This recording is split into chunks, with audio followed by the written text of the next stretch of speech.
guys, welcome back to Ravenclaw Reads. I'm Courtney and today I'm going to do a Scribe video. I'm so excited to do this video. I've had the Scribe for about 2 weeks now and my intention was to do a video kind of right away, but time has gotten away from me. But I'm actually glad that I didn't because I've been able to play around with it and I can give you more insight on whether this is a good product. Okay, so if you have been on my channel before, you might have seen some of my Kindle e-reader videos. If you haven't, go ahead and check those out and be sure to hit the subscribe button. I do videos on Thursdays and Sundays. Sunday is my reading vlog and Thursday is a mishmash. It could be tech review, it can be an unboxing, it could be a haul, it could be a TBR, so you never know. But in my most recent video, I was opening up the Kindle Oasis, which I have here, and I was so excited about this device, and I was talking about how I didn't need the Scribe, and maybe I was trying to convince myself, but I kept saying, like, I don't need the Scribe, I don't need the Scribe, and I was really excited about this device. I still love this device. Here's my issue with this device. The battery life on this is really, really bad, and I realize they haven't made a Kindle Oasis since 2019, but they should either send out a software patch to help the battery or go ahead and get a new Kindle Oasis because there's just no way you can have a device, an e-reader at this point in time that has to be charged every day. But I still love this device, and what I'm doing now is reading it before I go to bed because when I show you the Kindle Oasis, you'll see it's a little bit heavier and bigger, and so it's hard to read laying down. So on the day before the 4th of July, I decided, forget it, I'm getting the Kindle Scribe. I had gone back and forth about getting it. I'd watched videos. I was like, do I need a 10.2 inch e-reader? The answer is yes. The answer is always yes. And so I decided to pick it up. I will say that I am an avid e-reader. I've talked about this before in other videos, but I really don't have space for huge amounts of bookshelves. And so for me, having books on an e-reader just makes sense. And it just helps spacing wise. I also enjoy writing on digital devices. I use my iPad to write. So the fact that this had a stylus is really appealing to me. One of the things that I like to do is annotate fantasy books. And so I had decided that I would make all my fantasy books the actual physical book and everything else e-reading books. But now that I have an ability to annotate on my Scribe, I don't even need to have a physical book for fantasies. So that's so exciting. So let me just show you. This is the box that it comes in. And it came really quick. As you know, if you have Amazon Prime, it comes pretty quickly when you have a nice big item. So just some specs on this. It's got a 10.2 300 ppi display. That's that brightness. It's got an adjustable warm light. You can make your handwritten notes. You can import and markup PDF files. Weeks of battery life, and it has a USB-C charging cable, which is huge. Everything right now has USB-C that I charge except my iPhone, and this device has the micro USB. And so again, I'm not knocking the Kindle Oasis. I still like it. I'm not sending it back. I'm not selling it, but it's just outdated in a sense. So in the box, you get the Kindle Scribe, the pen, the USB-C charging cable, replacement tips, and the rechargeable battery that's built in. I opted for the premium pen, and the difference between the premium pen and the regular pen is just the ability to erase on the top, and it has a little side button, is my understanding. So here's the pen. You got the little Amazon sign, and you have this top button, and just erases things, and then you have a shortcut button on the device, and I'll show you the device in just a second. You're like, show the device? I'm getting there. Okay, so in the box you have little paperwork right there, and then this has more of directions than other Kindles have had. So you have some information about how to activate, but then you also have information on how to change the tip of your pen. And then I love that they give you replacement pin tops. I think that makes sense. And it also comes with the remover. And so I feel like Apple could do that really easily. So all in all, this was $379 or $89 with tax because I got the premium pen. And so it was definitely a luxury purchase. My birthday's in September. This was going to be on my list, so I'm okay calling this an early birthday present. But it is a great device. So let me show it to you. Ta-da! Here it is. It is such a nice feeling device. So looking at the front, you have your main display. And then of course you can put the book that you're reading on the front.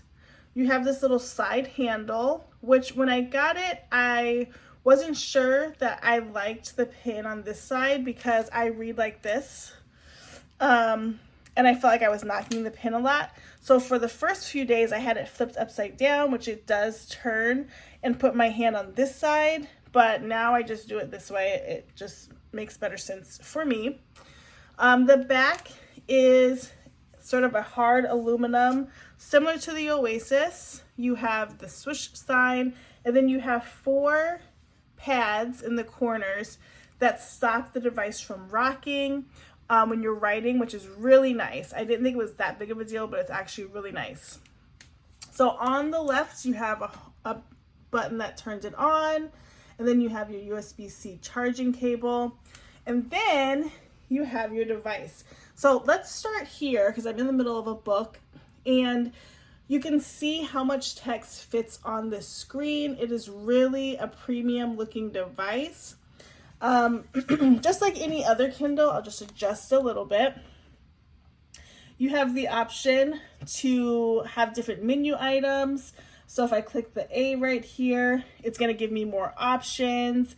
What I really liked about this device, and I found out sort of the hard way, is this device for me, increasing the font size is a major aspect. So this is a lot of screen, right? So when I started, when I first got it, I had my font at a size 6, and I was fine, but I was feeling like books were dragging because there's so much screen, right? And so many words.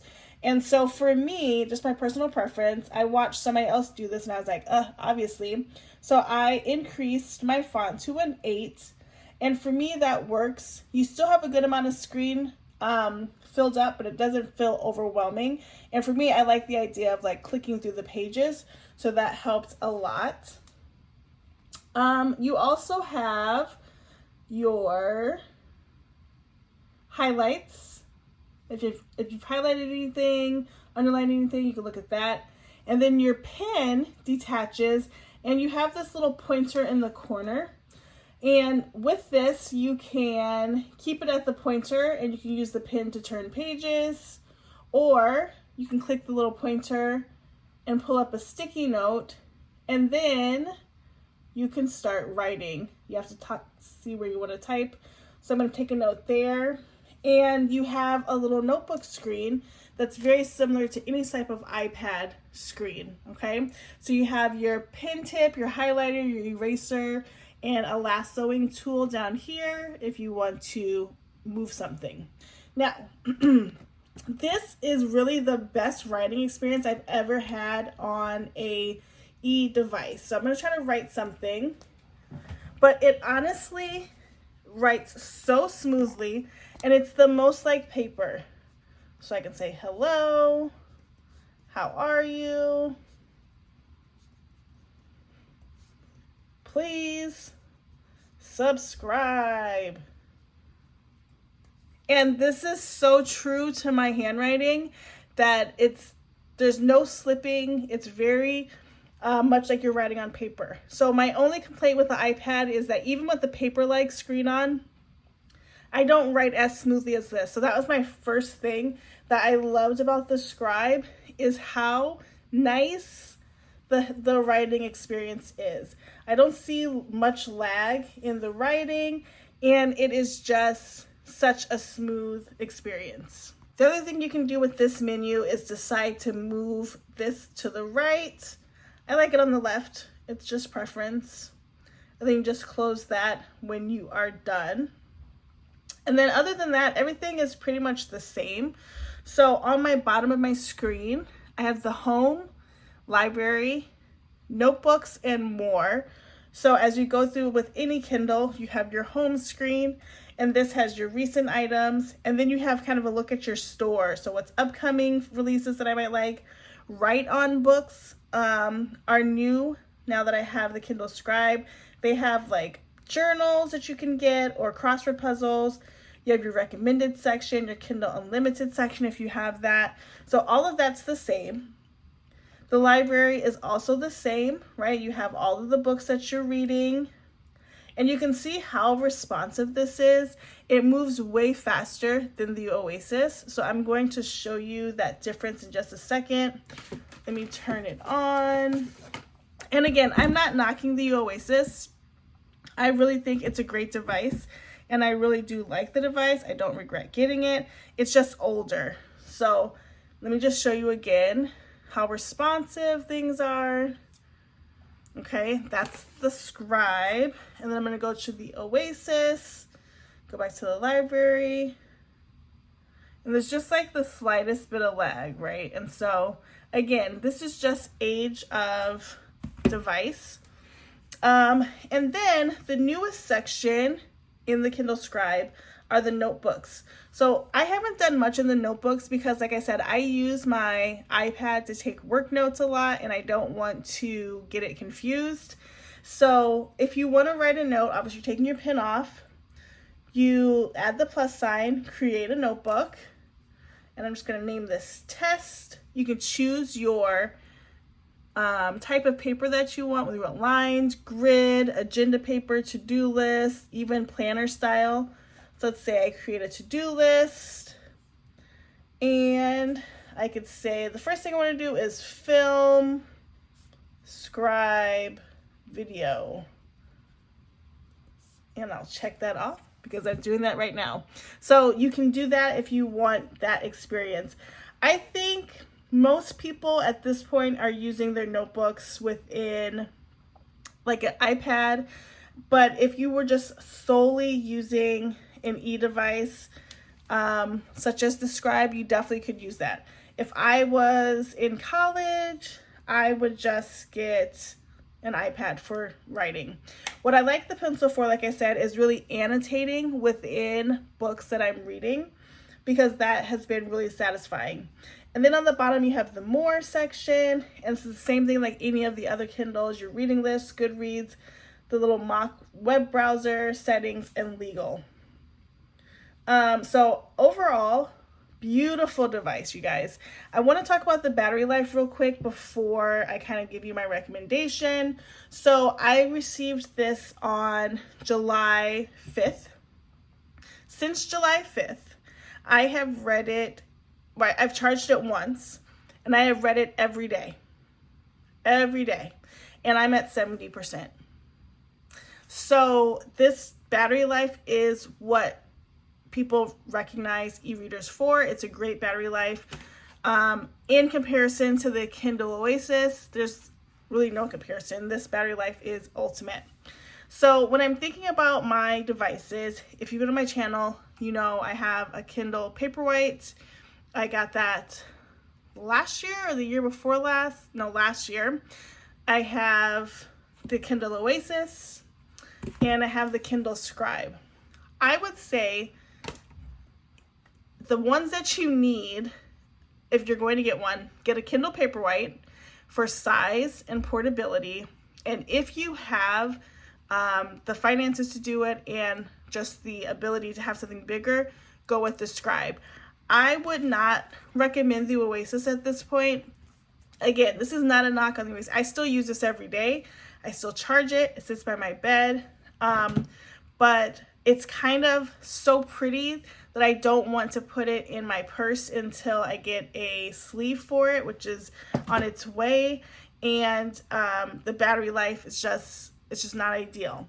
But this Scribe is so beautiful, you guys. It is making the reading experience amazing. The brightness of the screen is just right. It moves so quickly. There's nothing that I can find right now as a fault to this. Again, this is a pricier device, and so that is to be noted. But this is the device that I read around the house. And the only time I switch out to a different device is when I'm laying down in bed because it's kind of heavy. And I don't want to add a case to it or a pop socket at this point because it's just so beautiful the way it is. I haven't even added my traditional like stickers because I just like the sleekness of it right now. So that is my review of the Kindle Scribe. I 100% recommend this device. Again, it is pricier, but if you can do it, I think it's so worth it. I even think if you don't plan to read like around and like take your Kindle with you, I would just get the Kindle Scribe and then you could read off your phone at any time. It's that good of a device to be. So comment down below your thoughts on the Kindle Scribe. Do you think it's worth it? Anything else you want to see or know about it, let me know. Happy to make a follow-up video or respond to your comment. As always, thank you for watching. Please like, comment, and subscribe, and we'll see you in the next one.